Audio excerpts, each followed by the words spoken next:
on the Guilty Beat.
On the Guilty Beat.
What's up, fellas? I was going to give y'all a little update with the cart here, what's going on.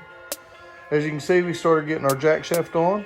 We got it pillow box on there and started running some chain. I got to pick up some more chain. Got our shifter installed. What else we do? Got some motor mounts fixed. And started tackling some of the wiring. A little wiring plate I've made. Getting all the wiring on there and getting it wired up to the motor. And started working on the brake bracket. So it's coming around, guys. Not too much longer on this thing. Y'all get to see this thing rip. I am so excited. Hope you're as excited as me. Leave a thumbs up on the video and leave me some comments down there, guys. Let me know y'all are as excited as I am to see this unit out there on the trails.